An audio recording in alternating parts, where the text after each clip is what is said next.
Clock 8:01, so we can go ahead and get started on our annual safety committee meeting. We'll adjourn today. We did, but it's in January. So welcome everybody. Wendy, if we could just start with a roll call, I guess. Absolutely. Dave Anderson, who was absent, by the way, reported in absent. Dave Bally. Here. Kathy Ferguson Allen, also reported, by the way, that she would not be able to make it. I forgot that one, John. Kevin Lally. Amy Johnson. Here. Marilyn Schubert. Yes. Greg Saunders. Yes. Stacy Stewart. John Symington. Here. And myself. For attending, everybody. And before we get into the election of the committee chair and secretary, I want to welcome two new members, Dave and Amy, to the committee. Thanks for attending today. Generally speaking, the safety committee should meet a couple times a year due to all the unusual challenges we had last year. We didn't have an opportunity to meet. What we're working on, just to bring you up to speed a little bit, is the safety manual that I have right here. Several drafts that we've been working through, actually. When I first started as sheriff about 6.5 years ago, we were just completing another revision at that time. And so we thought it was appropriate to take a look at it again and see what updates we need to make in this manual. The discussions have been pretty in-depth because of the size of this manual, as you can see. And we're trying to, as a committee, and I don't want to speak for everybody here, but try to make this more appropriate to what we would use in Lee County, our size, our structure, our buildings that we have, the departments that we have, versus, a county that's, 4 or 5 times our size with a lot more hazards that are out there. And there's several sections in that safety manual that I don't know that are applicable to every single employee throughout Lee County. Some of them are more applicable to your area, especially Greg in the maintenance department, certainly highway with Dave, and certainly the sheriff's office with, some of the safety hazards we have.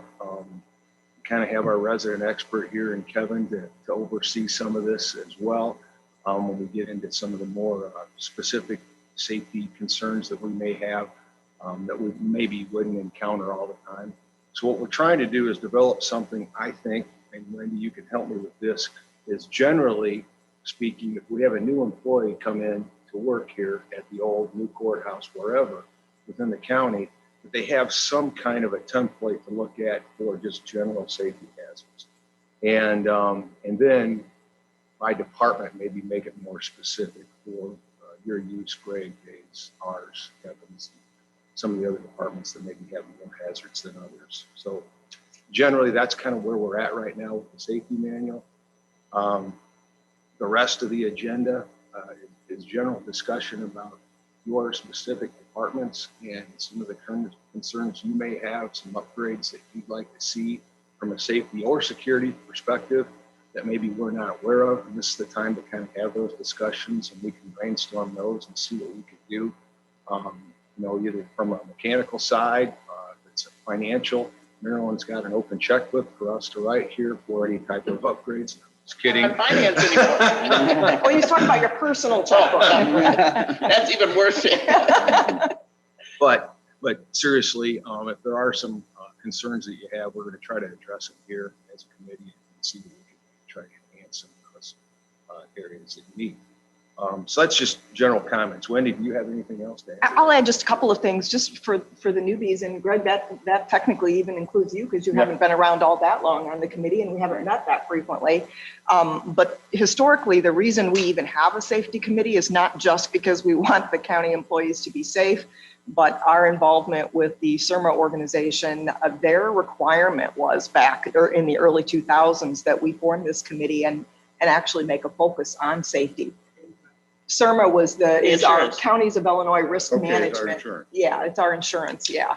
So because we're in an insurance pool and part of a pool, the pool wanted to make sure that all counties were actually doing things that would minimize risk, because if we minimize risk, we help the pool, et cetera, et cetera. So the idea of a safety committee and the manual actually came originally from CIRMA.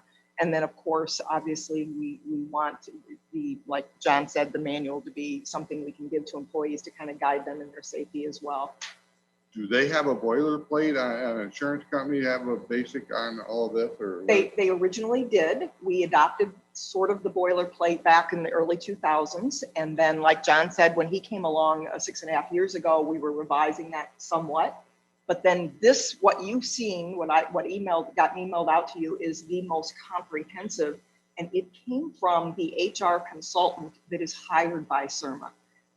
So it's very, very comprehensive, and our concern, I think, as we've addressed it over the last couple of years and in the rare occasions when we've met have been, does it really address the type of risk we see here in Lee County, number one, and number two, in some of the larger counties, they have some of that administrative structure in place that allows for somebody full-time to kind of overview some of these safety policies, and the training in this manual proposed is awesome. But somebody needs to manage that. And so without somebody full-time able to manage the safety policies, we were concerned that we would be implementing a manual. If we just accepted their boilerplate, we'd be implementing a manual that we couldn't enforce because we didn't have somebody allocated to do it. So yeah, this is their boilerplate, so to speak, and we need to tweak it for what's right for us. So I just wanted to give that historical perspective, John.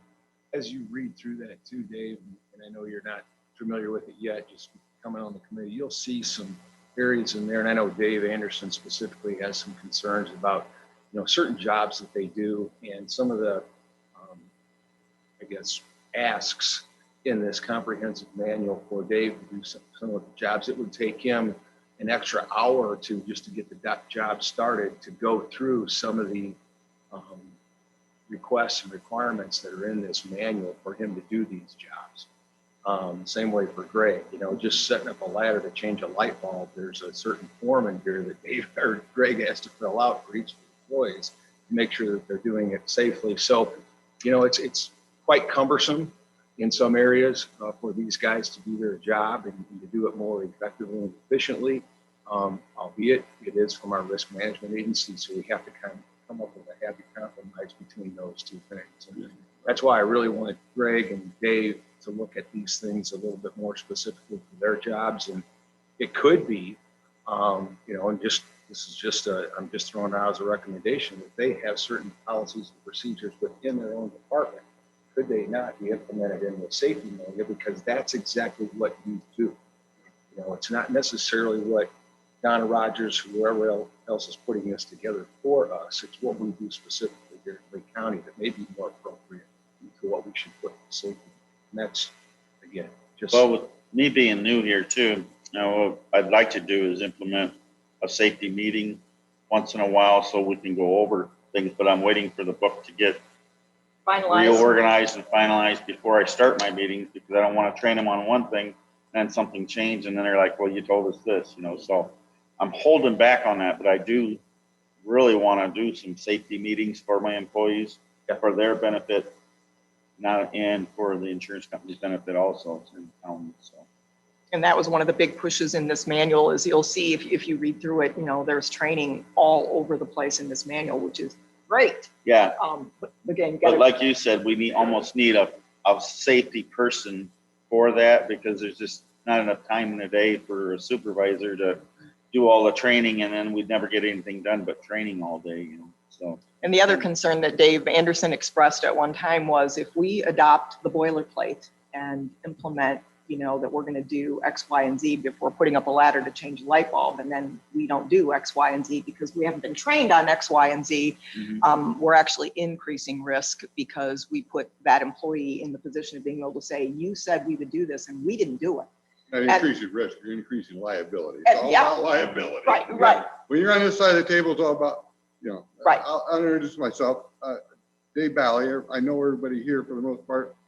I've been a union steward for 20 plus years, and up at Northern Illinois University was steward for the carpenters on staff. So I've had a lot of training in a lot of these issues, and it was my job to be intermediary between the workers and safety and stuff like that. And Northern was big enough, they had 7 or 8 people, nothing but safety.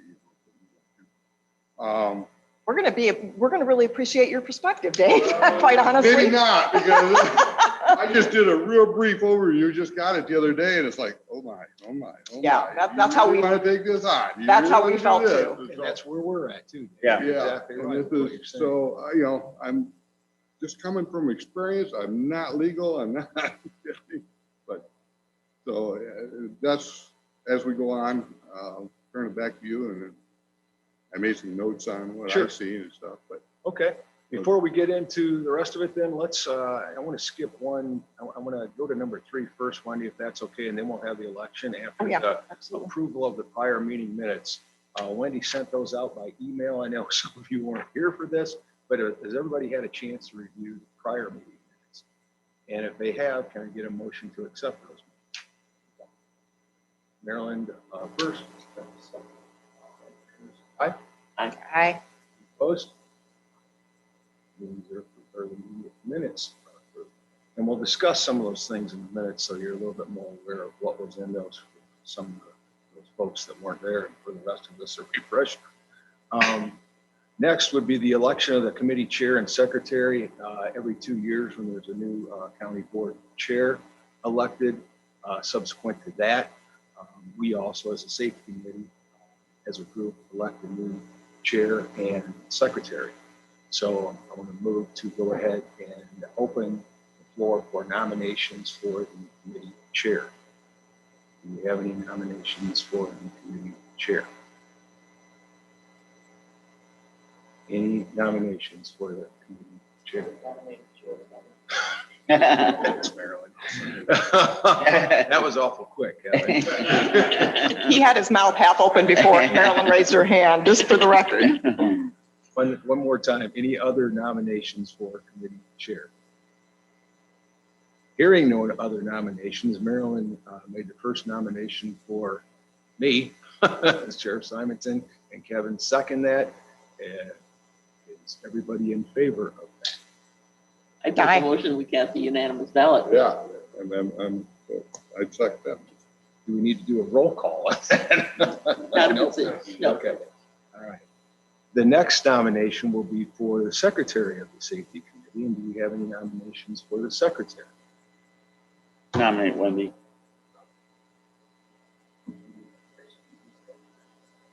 Second that, are there any other nominations for secretary? Safety?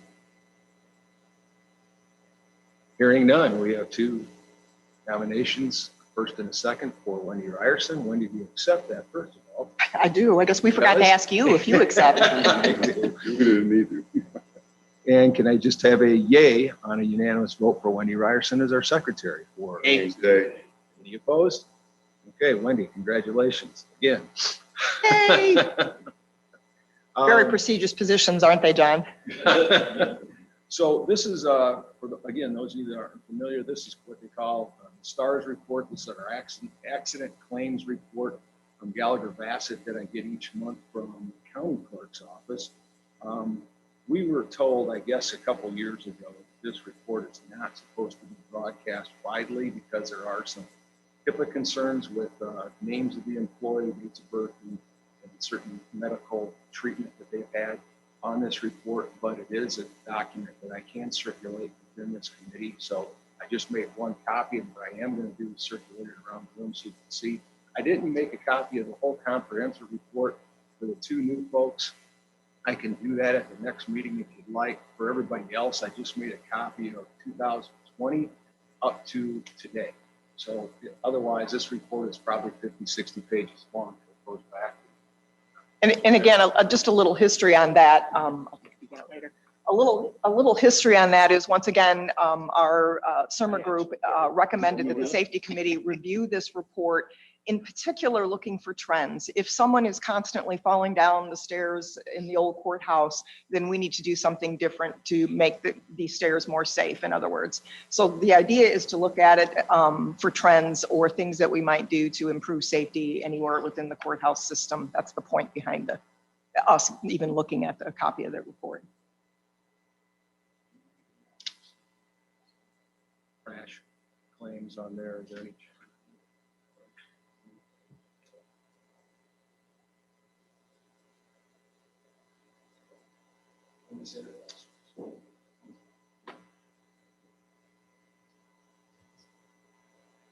Which over the years, I don't think, John, unless you can remember something, I don't think we've identified any significant trends that needed action on the part of the committee. But again, this is a recommendation from the SERMA group to at least look at it and identify if any exist.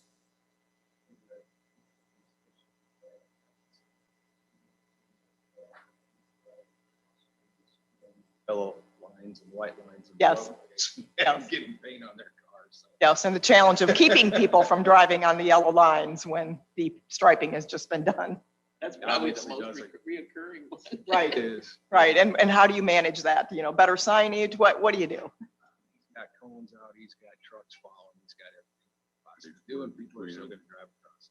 So it is what it is at times. But yeah, if there's anything else that you've noticed on there, once you review that report, we can certainly discuss it at the next time meeting if you'd like, and see what we can do to mitigate those. Next thing, we've got some items on here for old business. We did talk about briefly the safety manual and the safety forms that are in that manual. I want to refer back a little bit to the meeting minutes just to kind of catch everybody up and myself a little, because we did talk about certain topics within that manual. The first, the employee safety and health topic. We reference cannabis and being under the influence being added to this. And I think Wendy might have done that already. Actually, what I would suggest we do, because we just had a handbook, an employee handbook that was adopted, and specific language from, from another direction came at us, and I would think we would want to mirror that. So I would suggest we go back and just look at that and just copy whatever the language was that was used there. And I think, yeah, we did do that essentially.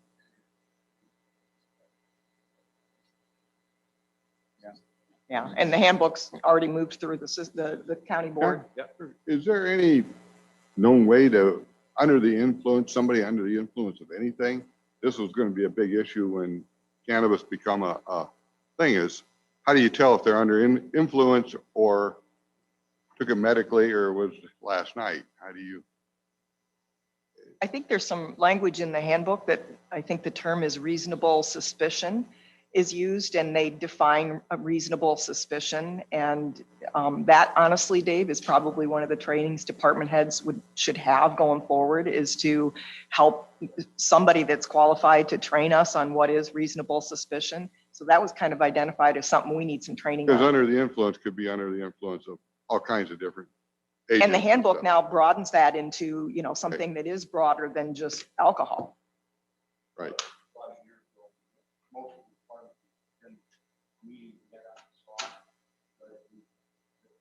Okay. If you have issues, any department heads, if you have issues, you think somebody's coming toward under the influence of something, and you're a little bit concerned about that, please call me. We'll get somebody over from the sheriff's office to assist you with that. Certainly be in touch with Charlie at the same time. So we'll procedurally go through that as best you can. Obviously, part of our job and academy training is not only this reasonable suspicion, probable cause, how to test the whole 9 yards. So we can certainly walk you through that if you're a little bit uncomfortable. What do you think? The county's policy still is, I haven't seen the new handbook yet. County's policy, from what I understand, is still zero tolerance for marijuana, no matter, if it's reasonable suspicion, if they're tested, and if they have any sign, whether it's medical or not, is still zero tolerance for the county, from what I understand, right? Mm-hmm. A quick follow. Yes, that language got changed. I can't tell you the exact language because Jim Horseman helped us with that, went through and reviewed that. And of course, the recent handbook got done by by Sikich. And so they chose the language and Horseman reviewed it, and State's Attorney's Office reviewed it. So whatever language they used, I think but it is a zero tolerance policy. Do you know when the new handbooks are going to be coming out? Actually, I think that the goal is to talk to everybody about it at the upcoming department head meeting. If you haven't been looking at committee reports this week, we're looking at a May 25th department head meeting. The handbook has been finalized with all of the edits in it, and it's ready to go out. But there's also been conversation about having AIM assist us in some way with either publicly posting, or not publicly, but internally posting it. Chris Norberg was working on that, and I don't know that, I haven't followed up to know the details, but I think at the very least, you'll see it at the May 25th, or you'll get instructions on how to disseminate it at the May 25th. I have some new employees and I'd like to have them get the new ones. Plus, I'd also like the new handbook to go to all. the other And employees all. we want it to go to Also. everybody needs to Yeah. sign off on the new one, because we did change things, so. Okay. Back to John's point, sorry, John, on the training, I think that the committee in the past for you newbies thought if step one, adopt the manual, step two is to go back through and all of the training ideas that we came up with as a part of this manual, that we then get some structure and start saying, okay, you know, month one, we're going to train on reasonable suspicion. Month two, it'll be this. And if we may tap into the sheriff's department or whoever we have, sometimes it was even suggested Kevin might be our expert in a certain area. So we do plan on doing some more formalized training with some of this stuff once the manual is adopted. But as you point out, Greg, we need the manual to be adopted to see what the direction is before we Right. can set those up. Job safety analysis was the next one up, and this is more in Dave's area. So he's not here today. I'm not going to speak for Dave if he's had a chance to look through that. So we'll follow up with Dave and see if he wants to remove that section, replace it with some of the things that he uses internally, or what his ideas are in that particular section. Respiratory protection. Kevin, I know you talked about that a little bit. Because there are only certain departments that may use respiratory protection. I know with the masks that we're using now for the pandemic, they're not necessarily considered full respiratory protection. They're just for protection of sneezing and breathing on someone else and trying to pass the virus. So true respiratory protection is a little bit more in depth than just that.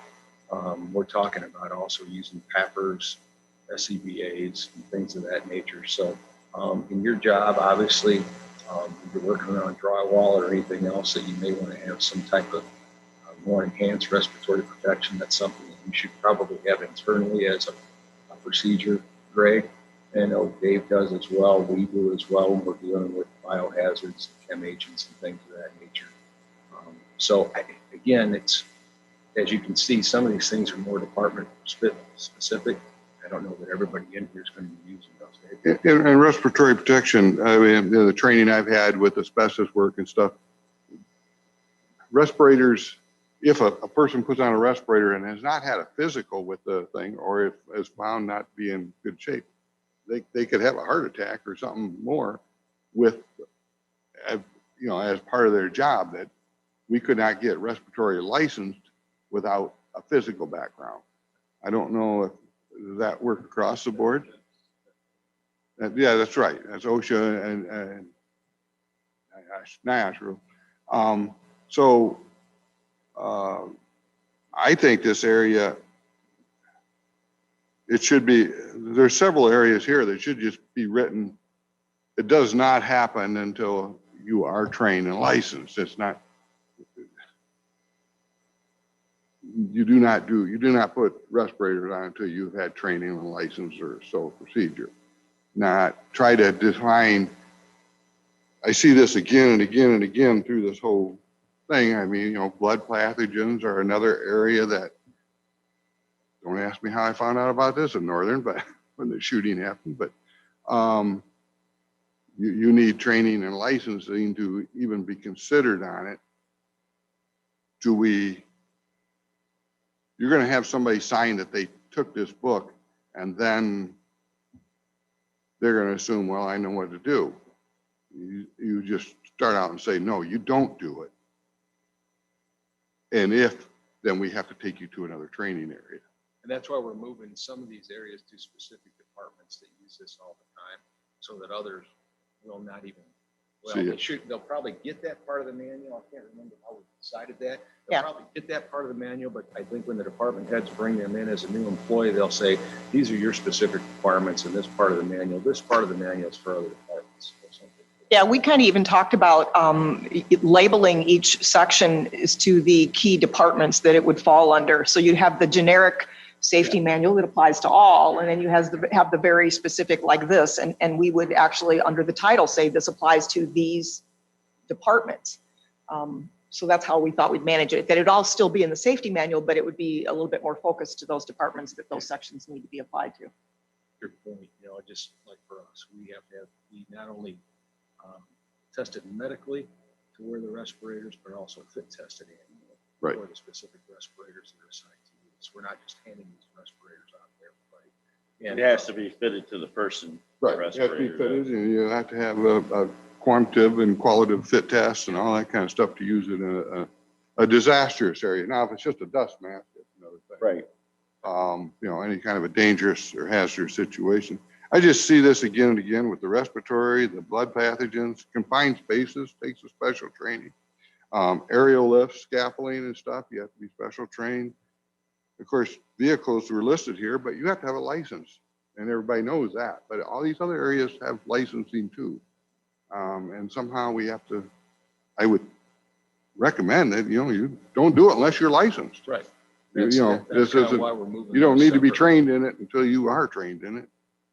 As far as the first aid CPR, we had some discussions on that as well. Dave, and you kind of alluded to it, because in that, at least with our training, it's bloodborne pathogens and hazmat as well, with the first aid and CPR training, which we all in my department take annually. I would recommend, and I don't know that we came to an agreement on this, but I think first aid and CPR training is something that we should have countywide. Because you just don't know where you're going to be at what time and what building, and if somebody does have an issue, that we can at least be somewhat basically trained in CPR and first aid. And now that we have AEDs in each building, multiple AEDs, is that something that we should train at least a certain amount of people in every department to be able to use? That's kind of been the question we've been wrestling with is, and as those of you that are department heads, representing departments, the question is, should we say this is a requirement of employment? And there's been varying degrees of yes or no's over the years, depending upon who it is. Yes, Dave? It's been my experience. You don't make it as a requirement of employment, but you do ask for volunteers within the staff that AED training, the other trainings and stuff like that. And certain ones will step up and That's kind of how we've handled it in the past, is it's been a voluntary thing, and with us encouraging department heads to encourage more rather than less to get trained on it for the reasons that John said. But there are some people you could do the training on, and when the time comes, they know they ain't gonna do it. They're gonna freeze up. So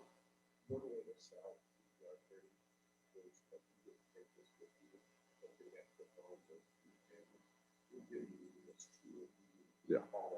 Although, yeah, your dad, your grandpa, everything, right? Something that you could.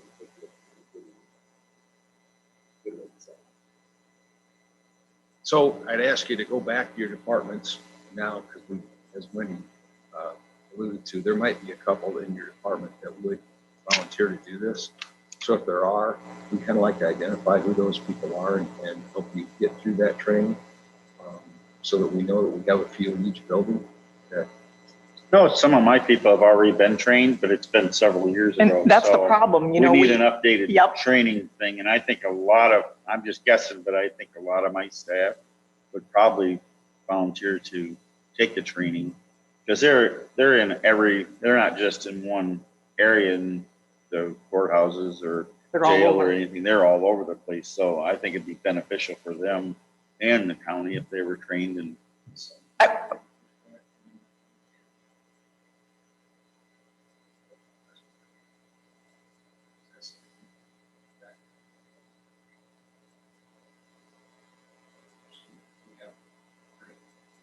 Right.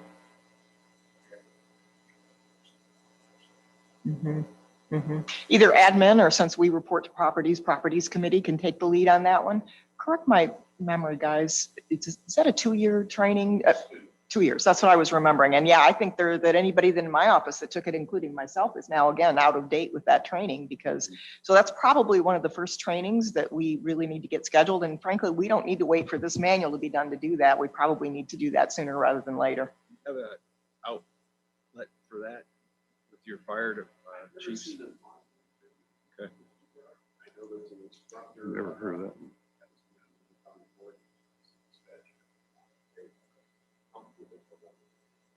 Okay. that something you could research and find out how much it might cost, depending on how many, if we have 20 or 25 people, collectively that could attend that? Could they do a class like that? That seems to me something that you need more hands-on than an online.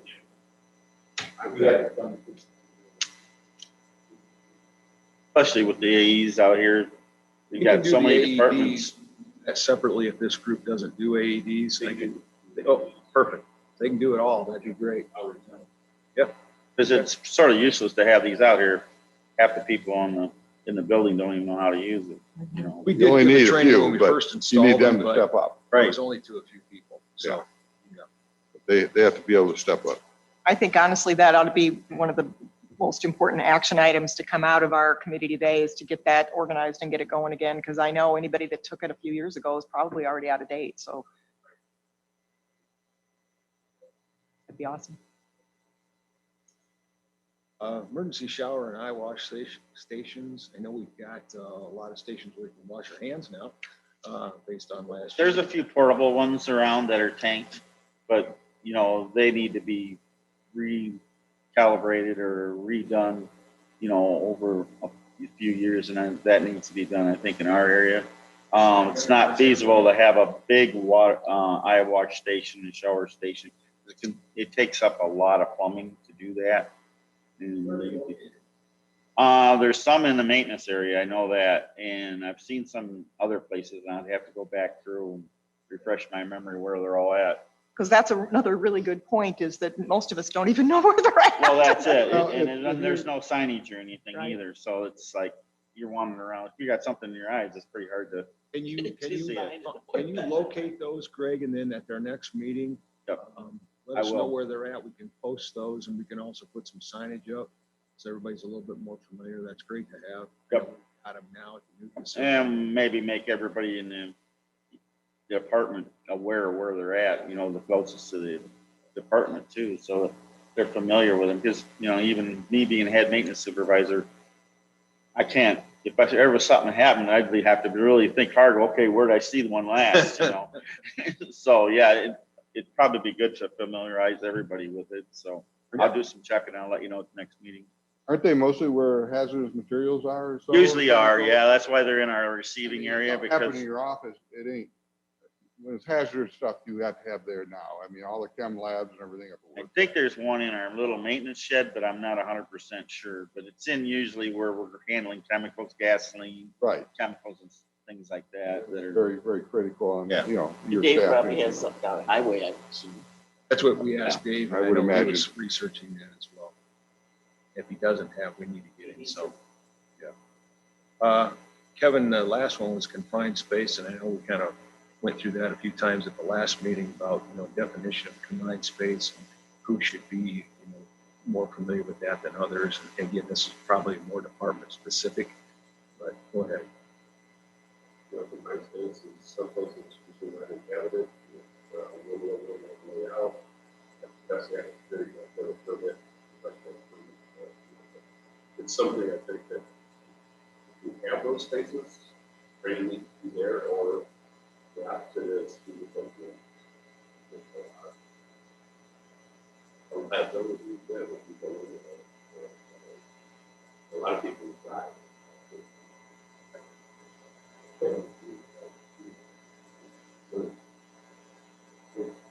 That's very expensive. Fire department is built both. It's the annual maintenance. I think really that was more in Dave's area. I was just saying, we really don't have a whole lot of confined space. What about your heating plant down here? Yeah, going down that basement, but that isn't really, I don't consider that as confined. Oh, that's a Because you have a lot of confined- square footage there. You got square footage, but you have an area that's completely isolated.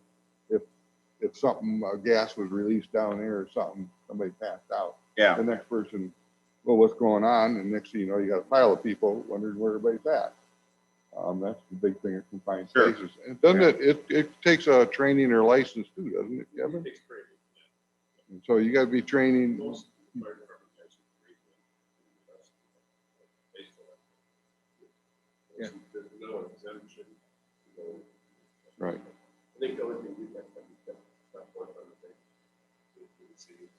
Yeah, and we don't really go into the ductwork at all. I mean, we usually hire stuff like that out anyway. Right, a lot of times we do that because of that reason, because they're gonna be paying the liability on it instead of us. And sometimes we might be able to do it, but I don't think we should be doing it. So just for the liability of the county more than anything. The only confined space we really have is right above our head, up in that attic area up there. It's sort of confined, but we're very limited at. Usually, if we go up there, we stand outside the door and we let, because it's usually Cerrone or one of the heating, air conditioning, HVAC guys up there, or electrician. So we're standing outside the door, so we're letting them in there. I mean, I don't think we've even been up there even to change a light bulb or anything, so. Pat detail? You're not up there? Are you familiar with the heating place down here? In the basement? Yeah. Yeah, I'm not sure if that needs confined space because the idea is that somebody can get on there and make it staff. But I think the idea of somebody being in that. Yeah. So. Yeah, I'm looking at fine. Steam break or something, you'd be trapped down there. You'd be a trap space if it doesn't, only has one in, one out. I never got confined space training at work, but I just heard some of them about different things. You had to have more than one egress where it was confined. Any other concerns or questions on the minutes that I just went through, and just kind of bringing everybody up to date on our discussions on the safety manual? Another thing in the manual, you were talking about adding cannabis. How about firearms? Has that been addressed or on work or? Section in the handbook about, employees and having them in the building and et cetera, but I don't know that there's anything in the safety manual that I recall. Talking more concealed carry. Yeah, that's, if something happened while somebody was not offered the right concealed carry, then they have a liability against you again in many states. I don't know what Illinois' newest law is, but if you have a concealed carry license and you can't carry it into Walmart and something happens to you in Walmart, you can sue Walmart in many states. I don't know exactly the rules and stuff, but I know that it's an issue you either have to define or not define.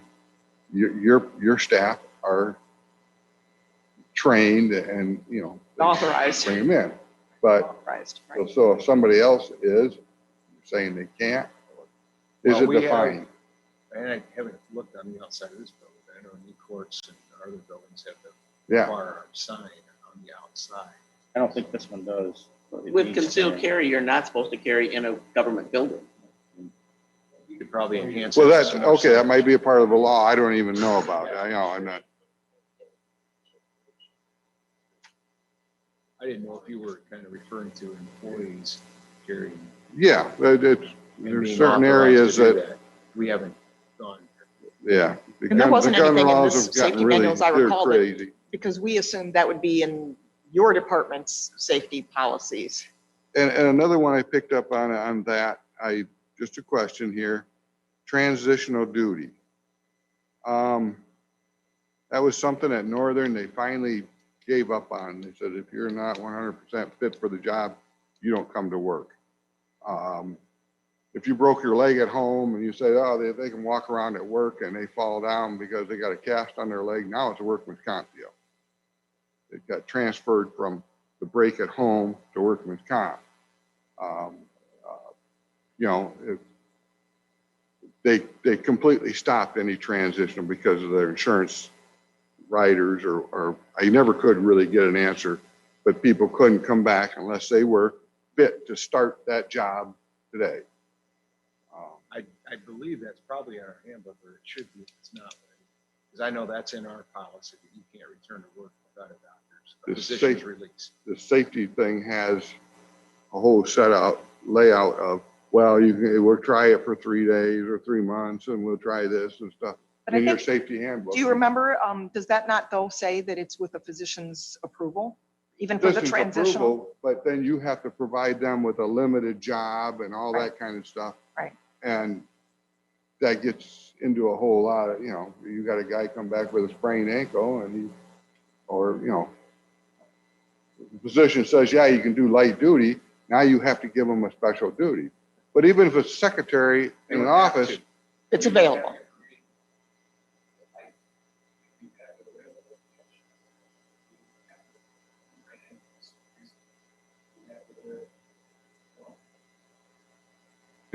and this is where they finally said, no, you come back, your doctor and then our doctor and say, now you're 100%, or we'll just keep you off the job site, because they had issues where somebody had an injury from home. Well, okay, I'm coming back to work, and then they fell at work. Now they're on workman's comp. And it works the same the other way. If you have a workman's comp thing, you fall and break your leg here, and then you go across the street before you're healed and get hit by a car, workman's comp is done. I mean, so it works both ways. And so transitional thing was something that was completely taken out of Northern's dialogue. It's just, you had to find jobs for them, you had to do things for them and stuff, and it put them at an extra liability.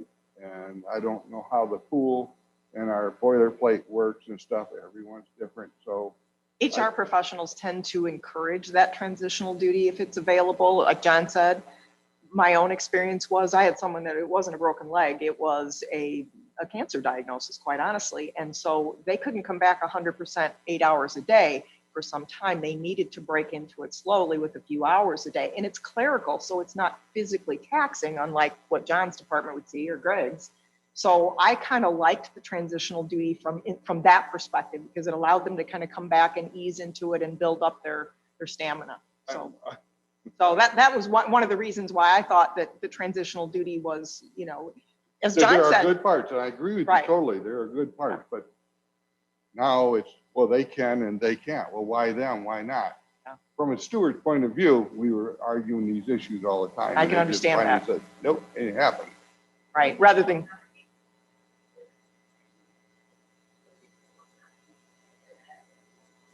What's reasonable, and once it's no longer reasonable according to the employee, now it's workman's comp if you're working. And it falls back into another insurance process. Well, I think that's why we all try to do our best working with HR, job description. I'm not saying what's right. I ain't gonna be here long enough probably to bother with, but I'm just saying, from my experiences, this became an issue in a place that had, many hundreds times more employees than here. But so Dave, I would, again, because my own example was a positive one, I would say that my personal recommendation would be not to remove it completely, but I wonder if there's not, language we could put in there that would help strengthen or, clarify exactly what, as John said, we don't have to do it. We do it if there's something that's suitable. Is there something we can do to strengthen that? I think a couple issues. One guy had like a hip replacement or something. Well, he could come back on limited duty. Well, then it got worse. Things went sour, but he's working, and work aggravated it. Now it's working with comp. And, like even a broken leg, a secretary with a broken leg. But if it don't heal, did she aggravate it at work? It goes back on and now that goes from outside insurance to workman's comp insurance, and it becomes an issue. And I'm just telling you what they did. I'm not telling you that it's right or wrong, but it was a problem on such a big scale that human resources said, you ain't coming back. Well, it's a good consensus. States we talked about Amy, the maybe jobs that you could have those perform that light duty capacity. Are you in favor of doing something like that as well? And have you done that? So, would advantageous to your workforce to have somebody come back light duty? I believe it would. Function, they meet the guidelines. So sometimes working once. Certainly. our Right. case, that's happened as well. So we make those. Work out.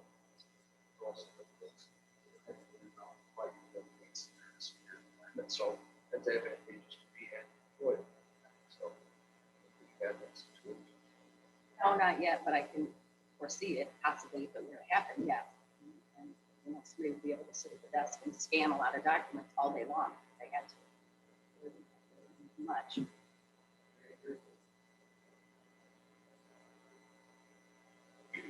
Right, it's very tough to put them on a limited work environment because, they're all of everything, and even janitorial, custodial, and maintenance, both are doing lifting and You're, stuff, so. sorry to cut you off, Greg. You made me think your HR professionals are going to tell you that that's why job descriptions are important. Because if you've got that information in a job Exactly. description that it requires this physical activity, then when it comes to somebody coming to you and saying, hey, I want to come back transitional, you can say, I'm sorry, you can't do, and the doctor then can look at it and go, yeah, you aren't physically capable of doing these things. So honestly, that's why a job description and the physical capabilities of that job are going to be so critical. Well, and you can use that also as a baseline for 100% when they come back. Absolutely. This is what they have to be able to do. This is their job description when they're hired. So Absolutely. it protects you on that way too. Right. So I think there is protections if you've got a job description on what is light duty or not. If you can't perform these things, you can't come back. That's all I've got for you.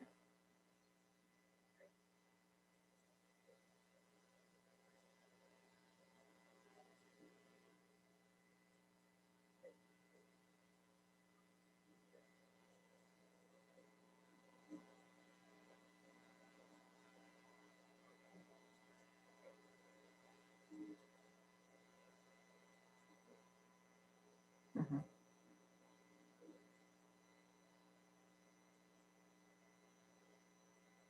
Hate to keep being bearer of bad news, but drug issues are going to be more and more from the physical disability. They're starting to be considered more of a disability, and this is going to be, it could come in as an issue too, I know. So drug use. But I'm just warning you that this is, and then you have your unions and stuff, and it's like, well, when these people can come back to work, why can't I come back to work transitional? You'll have somebody, arguing that issue too. So if it's a workman's comp issue, you got control. But if it's an outside issue or injury, then they can say, I can do it. It's not up to them, it's up to the doctor. It's up to the doctor, but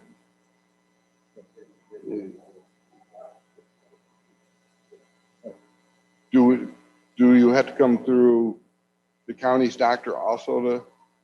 Different situations you may have your own doctor as the employee that you want to go to, but we may very well say, this is the doctor that you're going to go to. That's where we were before. Well, that's something we always had to Other do. doctors. Your doctor's report went to their doctor and you went in to see their doctor before you ever came back. I'm just saying that's an area they really decided they had too much problem with and made it a flat. Dave, I can see as a steward, you got in the middle of a lot of things. Boy, we went through a lot of things in many years, yes. All right, what else? Dave, was that it on your notes on the safety manual? Sorry about that. Junk call. The when supervisor, sometimes you have questions about the safety of an issue or something, and the manual says supervisor has final say. That became an issue, especially with unions and stuff. And sometimes the supervisor was not trained or completely up to date on stuff. And we had an ombudsman and a human resource department to, not necessarily quit, but to go over, or a safety department to talk to. You could take it to your Stewart, and then I would go say, okay, this guy had this complaint, what's going on? So that it wasn't, my foreman said this, and that's what I got to do. And that's very demeaning and stuff like that. It's not always correct either. I think our challenge here, Dave, is probably a little unique from Northern in that we have elected officials and where their final is their final. And even you, a board member, can't say we're not going there. We're going to have somebody that's going to have oversight over a decision made by that elected official. So that's why sometimes you'll see that language, because the reality is an elected official has the final say in that department. That's the challenge here. That's Safety unique. issues? I think so, yeah. I think they've got total control. Now, mind you, we want to encourage them to all follow similar policies and practices, absolutely. But the reality is you as a board can't tell that elected official how to manage their department. And that's always been, one of the differences between a private sector and our world. Kevin, OSHA can, can't they?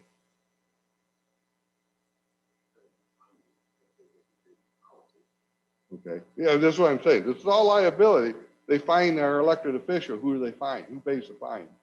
And obviously we believe and want to believe that all officials, doesn't matter whether they're elected or appointed, are going to follow these safety practices and OSHA guidelines. But I'm just saying you can't really set up an oversight over an elected department head. That's the only thing I'm saying. The next step is guys go to OSHA.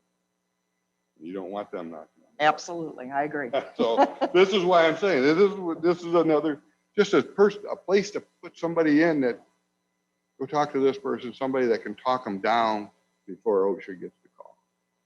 I think what we're trying to do in the manual, Dave, and maybe this will answer your question in general, is we're trying to do everything we Agree. can. I have no questions here. I'm just No, going I mean, experience. just your And you concern. guys take care of how you want to do it. They're not suing me. Your They're concerns are suing- valid. I think the manual is, what we're trying to do is mitigate Right. all these risks as best we can, Right. knowing fully well that we probably can't address 100% of them. And I think we've got, at least since I've been here, all department heads have a really good head on their shoulders, and they're not going to let anybody knowingly get into a situation. I think knowingly is the key word there. I think the safety manual and the training that would come along with it is the key, because some department heads may make a decision out of lack of knowledge on something. And so that's the key.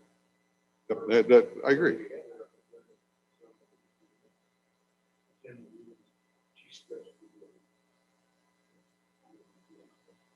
Right. Yeah. Right. That's exactly I know we got a properties meeting coming up really quick, so I want to Nine- cover the last two items or nine? and Yeah, then do a nine. roundtable.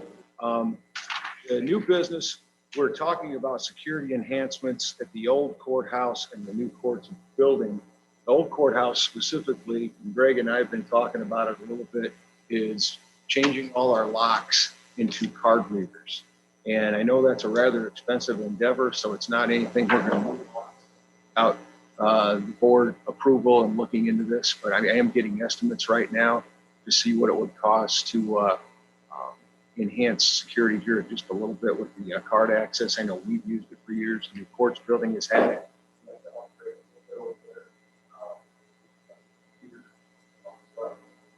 Plus, I think it's time to start taking a look at that. I've heard comments from other department heads over at the old courthouse in favor of this.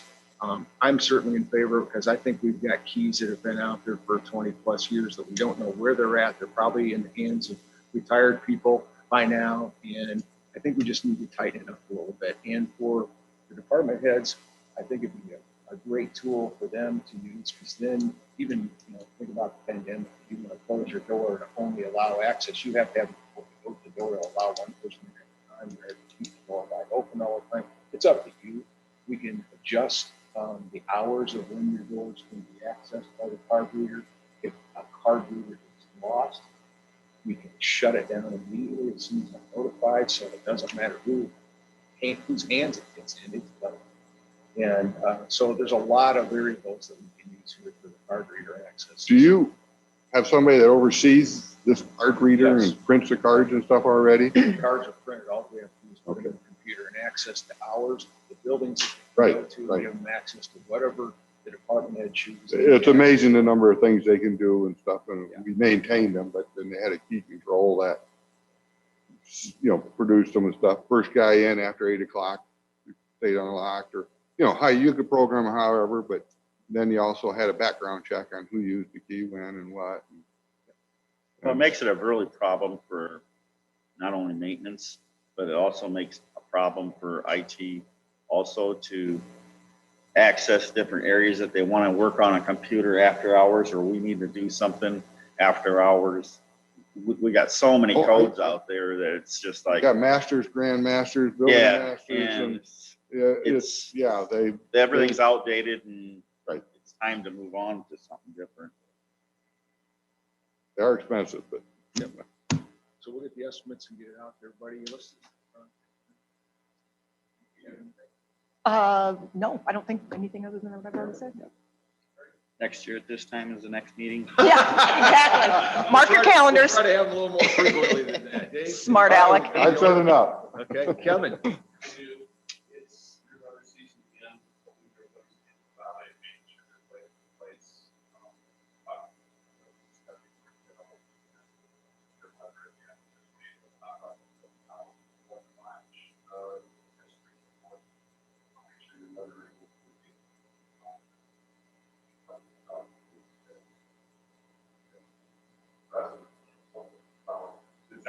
When you do one plan, it's kind of, it's time to do other plans. We also actually part of we don't know what this is going to happen. Really spraying it, must have been it.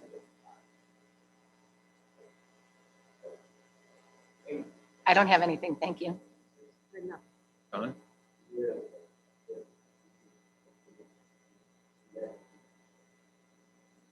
He's been around all the department heads working with continuous. Got done training us.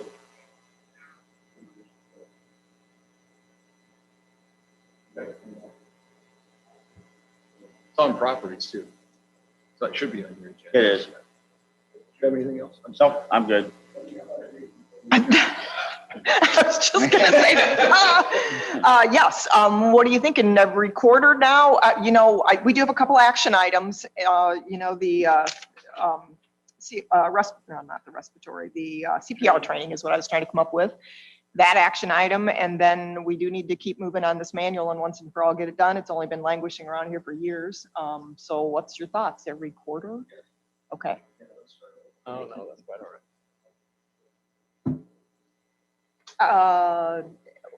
And the other thing I might suggest is that we don't try to do it before properties, just because if we do delve into the rest of the manual, it might take us a little bit more time. This was kind of the high level. Would you suggest we find another time prior to properties?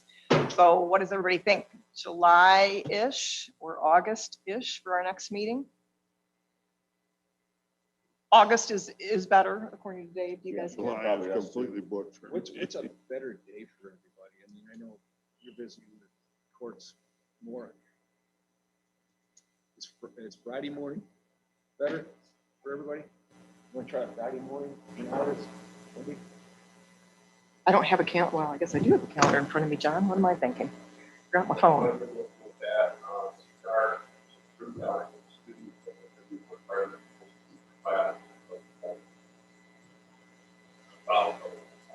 For minimum 12 max. $30. Checkbook handle that one?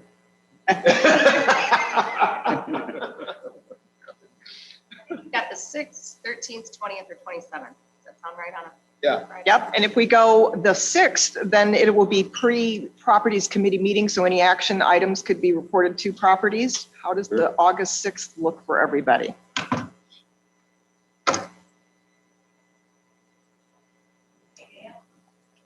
Does that work okay for everybody? Yep. Tell me, what's That's fine. what's time is good for It's everybody? okay for you. I usually have to start the day, get everybody lined up. It 8 a.m.? was always the 8 a.m. worst time for a freaking meeting. I'm usually there at 6:30. so Motion to I adjourn. get everybody going. Kevin Second. first. Anybody a second? I'll second it. Greg second. All in favor? Aye. Thank you, everybody.